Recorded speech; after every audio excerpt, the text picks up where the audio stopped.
Hasta el don Nadie del sobrino de Diosdado Cabello andaba ayer en X celebrando la propuesta de los demócratas de darle un salvoconducto a la narcotiranía. Pues le quedó la cara de tonto, normal.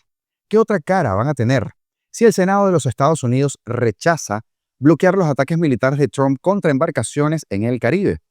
Una propuesta rastrera y que dibuja por qué cierto partido quería las fronteras abiertas como quien promueve el narcotráfico. Vergonzoso.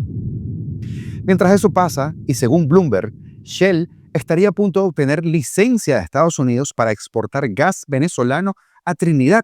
1,5 kilos más de incoherencia, y esta vez no hay Grenell. 2 estados de Venezuela amanecieron ayer militarizados y Padrino López comienza a admitir que la amenaza es real. Todo esto en medio de su lloradera, por supuesto. Y un Petro, Dios mío.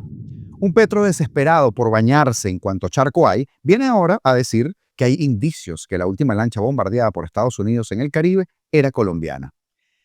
Y los Estados Unidos, por supuesto, le pide retractarse. Es ya hasta sospechoso. Es como si Petro estuviera pidiendo a gritos que se metieran con él, así como para hacer un decreto y suspender las elecciones del año que viene, ¿verdad? Pues de esto y más hablamos el día de hoy, jueves 9 de octubre de 2025. Yo soy Augusto Navarro y esto es Apolítico. Comenzamos. Un sector del Senado de los Estados Unidos rechazó este miércoles una iniciativa para paralizar la campaña militar iniciada por el presidente Donald Trump en aguas del Caribe, que busca, según Trump, defender y frenar el tráfico de drogas a su país, sin olvidar quiénes son los líderes del narcotráfico. Pero no lo lograron. A llorar para el valle, señores. La iniciativa, liderada por el senador demócrata Adam Schiff de California, como no podría ser de otra manera, viniendo de una zona geográfica donde el fentanilo destrozó las neuronas de todos y que además son los reyes del progresismo, y copatrocinada por los senadores de su partido Tim Kaine de Virginia, Ron Wyden de Oregon y el espécimen de Bernie Sanders, fue derrotada por 51 votos en contra por 48 votos a favor. Para quien no lo sabe, la costa oeste de los Estados Unidos es un hervidero de progresismo asqueroso, al punto que estaban locos por tirarles el salvavidas a Maduro con tal de ir en contra de Trump. Pues a mamar. Los demócratas, y en especial Gregory Meeks, y ya les voy a hablar, son capaces de aplaudir e incentivar el genocidio en Venezuela porque este sinvergüenza, particularmente a quien ve en esta foto junto al dictador, un sujeto que, aparte de abrazarse con Maduro, estuvo en el funeral del demonio de Hugo Chávez, necesitan, por alguna razón inhumana, que le den abrazos y no balazos al dictador bananero, como decía el demente de López Obrador, ponerle la alfombra roja. Fíjense ustedes, por ejemplo, esta cartica que tenemos aquí. Me honra formar parte de la delegación que representará a Estados Unidos en el funeral del presidente venezolano Hugo Chávez el viernes 8 de marzo. Me acompañarán en esta delegación el ex representante estadounidense William de la Hunt y el encargado de negocios de la Embajada de los Estados Unidos en Caracas, James Dearham. Mis más sinceras condolencias a la familia del presidente Chávez y al pueblo venezolano. Venezuela es una nación importante para el hemisferio occidental. Mantengo mi compromiso con el fortalecimiento de la relación entre nuestras naciones. Como siempre, mantengo mi apoyo constante al pueblo venezolano, especialmente en este momento de duelo. No, amigo. Esto lo escribía ese sujeto en su momento, el responsable de la política exterior de la Casa de Representantes del nocivo Partido Demócrata. El objetivo de este proyecto era poner fin a los ataques de las Fuerzas Armadas de Estados Unidos, no autorizados por el Congreso, contra las lanchas del Mar Caribe en la que, en su mayoría, se asegura que viajan narcotraficantes que quieren llevar droga de Venezuela a los Estados Unidos. Desde el pasado 2 de septiembre, cuando se llevó a cabo el primer ataque, se han destruido al menos 5 lanchas en el Caribe y una sexta que nunca fue confirmada. Según funcionarios estadounidenses, alrededor de 21 personas acusadas de tráfico de drogas han muerto en esos ataques.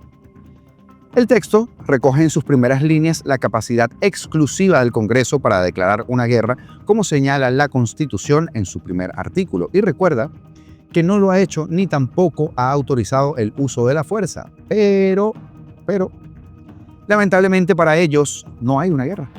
Lo que vemos es una operación contra cárteles y sus líderes. y lamento mucho que los demócratas no entiendan. Trump, sin embargo, declaró formalmente que Estados Unidos está involucrado en un conflicto armado no internacional contra los cárteles del narcotráfico con la intención de así justificar sus ataques. La designación de una entidad como organización terrorista extranjera o terrorista global especialmente designada no otorga al presidente la autoridad legal para usar la fuerza contra los miembros de las organizaciones designadas ni contra ningún estado extranjero, apunta la resolución, pero no están atacando a algún estado extranjero, amiguitos. Resolución que van a tener que guardarse en el bolsillo. El proyecto pretendía ordenar al presidente que cese el uso de la fuerza a menos que esté explícitamente autorizado por una declaración de guerra o una autorización específica. Huele a billetico de por medio. Según esto, el tráfico de drogas ilegales no constituye en sí un ataque armado o una amenaza de ataque armado inminente, concluye el documento. Nada que nos sorprenda, normal. Viniendo del ala, cuya recién expirada administración sortió un escándalo de restos de cocaína en la Casa Blanca, que no se le olvida a nadie. Por su parte, el secretario de Estado Marco Rubio criticó la iniciativa y la calificó de peligrosa. Esta resolución busca despojar al presidente Trump de su autoridad constitucional para proteger a los estadounidenses al autorizar ataques militares contra narcoterroristas, los hutíes y otros proxies iraníes, escribió en un mensaje de X. La iniciativa matiza que no busca impedir que Estados Unidos se defienda de un ataque armado o de una amenaza de ataque armado inminente. Faltaría más que dijeran eso, así como para no verse tan miserables. Pero en su podcast, Triggered, Donald Trump Jr. ha soltado una verdad del tamaño del continente. Algo que esperamos que su padre termine de actuar en consecuencia de semejante realidad. Anna Hoffman, ¿sabes que casi todos los latinos estarían eternamente agradecidos si Trump liberara a Venezuela? Yo también lo creo. Creo que eso es cierto. Y lo veo porque te das cuenta de cómo los botes de Venezuela, y no estoy hablando de los botes de droga, estoy hablando de los botes de inmigrantes, solo van en una dirección. Hay una razón para eso, amigos. Y sabes, sinceramente, algunas de las personas más patriotas que conozco en Estados Unidos son venezolanos y de la comunidad latina. Y eso es algo realmente importante. Eso es algo realmente importante. Así que esas personas son geniales. Veo a muchos de ellos en Florida. Terminan allí, Cuba, Venezuela. Es algo realmente importante. Y son patriotas increíbles. Y por eso lo entienden. Ellos han pasado por esa porquería. Votan por Trump porque escaparon de esa porquería una vez. No quieren volver a pasar por eso. Y francamente, a estas alturas, no hay a dónde más ir. Algo en que casi todos estaremos de acuerdo. Sin embargo, las señales se vuelven a poner extrañas. Porque Shell se prepara para reanudar los trabajos preliminares de explotación de un yacimiento de gas en aguas profundas de Venezuela para abastecer a Trinidad y Tobago. A medida que crece, por supuesto, su confianza en que la administración del presidente Donald Trump emitirá una nueva licencia que examina al proyecto de las sanciones, según fuentes enteradas y citadas por Bloomberg. Vaya. El proyecto para desarrollar el campo de gas Dragón, situado en aguas poco profundas entre los dos países, repondría la materia prima para el complejo de licuefacción y las plantas petroquímicas de Trinidad, que carecen del hidrocarburo. Trinidad es un importante exportador de gas natural licuado, amoníaco y otros productos derivados del gas. Pero la inminente licencia para Shell pone de manifiesto el enfoque dual de la administración del presidente Donald Trump hacia Venezuela, algo que, de darse, volveríamos a caer en ese ¿qué está pasando aquí? Por un lado, buques de guerra estadounidenses desplegados frente a las costas de Venezuela y aviones militares también, que bombardean barcos presuntamente dedicados al tráfico de drogas, y por otro, ejecutivos de compañías petroleras, funcionarios de Trinidad y gente que viaja entre Washington, Caracas y Puerto España para intentar que los planes de gas vuelvan a ponerse en marcha. La Casa Blanca revocó en abril las licencias de petróleo y gas en Venezuela para intentar de esa manera aumentar la presión sobre Maduro, que la administración Trump considera el refugio para los cárteles de la droga. Dragón es uno de los varios proyectos de gas en alta mar que Venezuela y Trinidad estaban desarrollando antes que la administración Trump cambiara de rumbo. En julio, la administración emitió una licencia restringida para Chevron, como recordaremos, para reanudar la producción y las exportaciones de petróleo pesado venezolano. Y se espera ahora que se haga lo mismo con Shell y otras empresas vinculadas a proyectos de gas que se beneficiarían, según el medio Bloomberg. El Departamento del Tesoro, entidad que administra las licencias a través de la Oficina de Control de Activos Extranjeros, no quiso responder a una solicitud de comentarios por este medio. Las condiciones definitivas de la licencia de Shell aún se estarían negociando, según fuentes familiarizadas con el estado de las conversaciones. Shell quiere que la nueva autorización tenga una duración de hasta 10 años en comparación con la licencia original de corto plazo para así facilitar la inversión a largo plazo.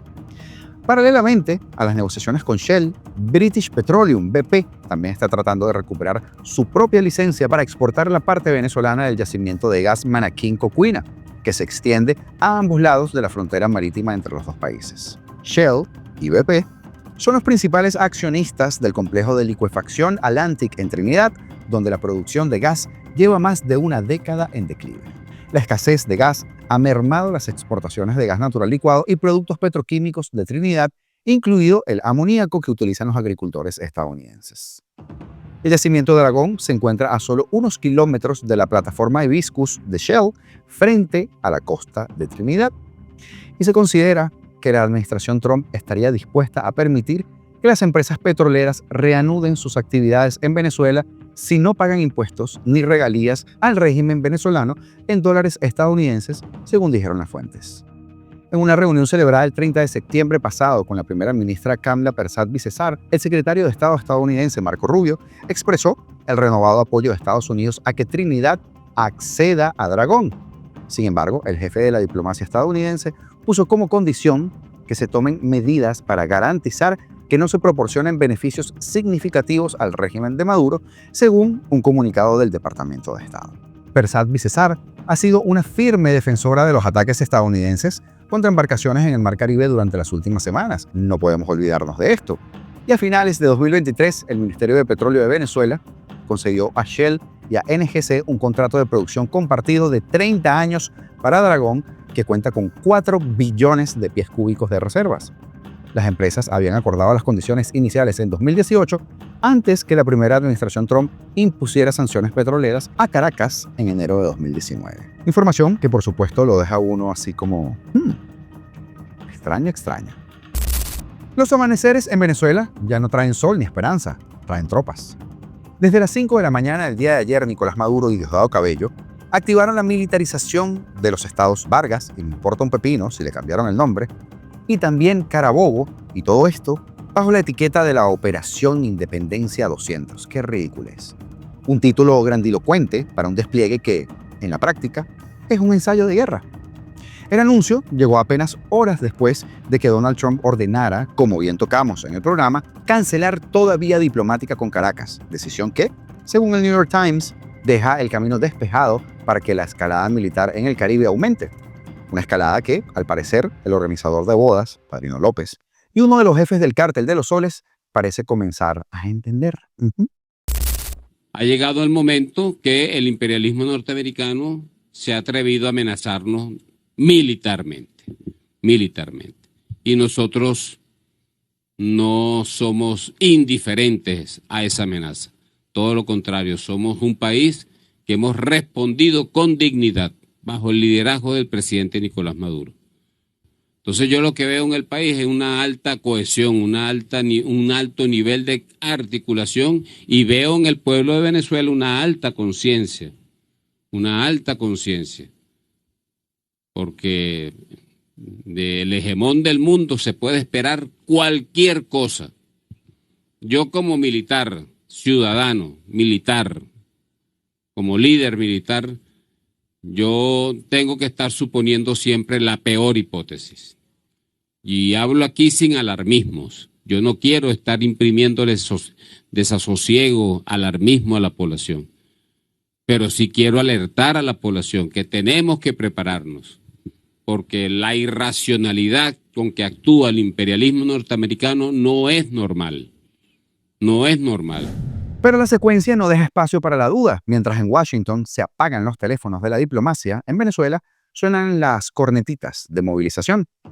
Maduro apareció por teléfono en Venezolana de Televisión, su tribuna de siempre, por supuesto, diciendo: hoy iniciamos una nueva modalidad de activación por zonas de defensa integral. Traducido del lenguaje chavista, el país se empieza a dividir en sectores de guerra interna. Aseguró que la milicia bolivariana, las fuerzas policiales y los grupos civiles armados, a los que llama fuerzas sociales, a los que yo llamo delincuentes, ya están desplegados para cumplir 27 acciones territoriales, parte del plan de defensa integral. Cuidado, ¿eh? Y cerró con su habitual mezcla de épica y de delirio. Así iremos paso a paso, afinando la maquinaria popular por la defensa de nuestra paz y nuestro futuro. Maquinaria destinada a fracasar como él. Lo acompañó el segundo del régimen, como no podía ser más, Diosdado Cabello, el narco, que con tono teatral anunció desde el amanecer a las 5:09 arrancó este ejercicio con la Diana de Carabobo, recordando al comandante Chávez. Oh. Quizá pronto lo vayas a visitar, narquito de medio pelo, no lo extrañes tanto. Lo que no dijo Diosdado, pero que todos entendieron, es que se trata por supuesto de una demostración de músculo, pero de un músculo interno muy famélico, un mensaje de resistencia a los Estados Unidos y una advertencia a cualquier levantamiento dentro del país, y por ahí van los tiros. Porque detrás de los tambores patrióticos y los himnos de independencia, lo que realmente se ejecuta es una militarización preventiva. No solo contra una invasión extranjera, sino realmente contra el pueblo. El régimen sabe que la combinación de presión internacional, hambre, descontento y aislamiento está llegando a un punto crítico y la orden es clara: control total del territorio antes que estalle una implosión. En Venezuela las armas reposan en manos del pueblo, dijo Cabello, pero todos saben que ese pueblo es un eufemismo. Son las milicias paramilitares entrenadas por el PSV, los llamados colectivos, los grupos armados que patrullan los barrios y que también vigilan opositores. El poder civil ya no existe. El militarismo chavista ha devorado hasta la sombra de lo que fue una república. Así, el régimen responde como sabe hacerlo: ejercicios militares, movilización de milicias, la bota encima del cuello y la épica vacía. Porque cuando un poder autoritario empieza a mover tropas dentro de su territorio con la excusa de protegerse del enemigo externo, en realidad está protegiéndose de algo mucho más cercano: el pueblo. La Operación Independencia 200, la fantochada esta, no es una maniobra defensiva, es la señal inequívoca de un régimen que siente el aliento del colapso en la nuca y se atrinchera en el único refugio que le queda: las armas. Y como toda dictadura, en su caso, confunde el ruido de los fusiles con el aplauso del pueblo. El reloj corre, el Caribe habla y Venezuela, una vez más, se convierte en campo de ensayo de su propia tragedia. No vemos la hora en que lo saquen a patadas. Y el guerrillo que intenta destrozar Colombia, me refiero a Gustavo Petro, asegura este miércoles que hay indicios que muestran que la última lancha bombardeada por Estados Unidos en el Mar Caribe era colombiana y transportaba ciudadanos colombianos en su interior. No sé, de repente vi una banderita o algo. El pronunciamiento de Petro se da 3 días después de que el presidente Trump confirmara que el ejército de Estados Unidos había atacado una 6ª lancha en el Mar Caribe. Con el despliegue militar ordenado por Trump para hacer frente a los cárteles de la droga en la región, este señor, me cuesta decirle mandatario, considera que se ha abierto un escenario de guerra en todo el Caribe. Asimismo, Petro afirmó que no se trata de una lancha antidrogas, sino de una guerra por el petróleo, claro, la clásica del populismo, absteniéndose de reconocer una vez más la existencia del Cártel de los Soles encabezado por Maduro, una organización terrorista designada por la Casa Blanca, y entonces defendiendo además uno de los principales recursos naturales de Venezuela. Qué raro, Petro, ¿no? Petro hizo este nuevo señalamiento al citar en su cuenta oficial de la red social X un post subido el martes por el senador demócrata Adam Schiff, en el que indicaba que iba a forzar ayer miércoles la votación para bloquear el uso de las Fuerzas Armadas estadounidenses por parte de Trump en el Caribe. Lo siento mucho, Adam. En apoyo a lo expuesto por Schiff, Petro, que en las últimas semanas ha elevado su tensión con el gobierno de Trump o contra el gobierno de Trump, aprobaba el post y anticipó que también estaba haciendo lo posible por detener lo que calificó como una agresión contra toda América Latina y el Caribe. Pues, que le pregunten a sus homólogos, si se puede decir así. El senador Adam Schiff está en lo correcto, dijo. Ahora me encuentro en una reunión con los gobiernos europeos y diré lo mismo. Se ha abierto un nuevo escenario de guerra en el Caribe. Indicios muestran que la última lancha bombardeada era colombiana con ciudadanos colombianos en su interior. Interesante saber cómo llegó a esa conclusión. Espero que aparezcan sus familias y los denuncien. No hay una guerra contra el contrabando. Es una guerra por el petróleo y debe ser detenida por el mundo.